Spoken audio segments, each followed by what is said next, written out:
A noi ci conoscete da prima, ci conoscete da quando impedivamo alle petroliere di passare nelle bocche di Bonifacio per tutelare la nostra Sardegna, da quando nell'estate scorsa facemmo la grande campagna a Porto Rotondo e nel nord della Sardegna per impedire la privatizzazione delle nostre coste, da quando ultimamente abbiamo denunciato il malaffare politico che ha costruito un sistema di potere che ha impedito lo sviluppo delle nostre fabbriche nella Sardegna centrale. Questa è la differenza, perché il nostro popolo possa crescere in libertà e crescere finalmente nello sviluppo. La nostra proposta è totalmente diversa da quella degli altri, è la proposta dell'autogoverno, è il creare un grande movimento di popolo che possa realmente liberare le energie fondamentali della Sardegna perché si vada finalmente, decidendo noi a casa nostra, verso lo sviluppo e verso il progresso nella nostra isola.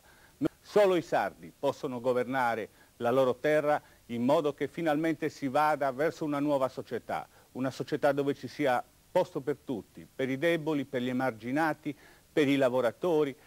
dove finalmente si possa costruire una Sardegna nuova che dia una speranza a tutti e soprattutto ai nostri figli. Uniti vinceremo!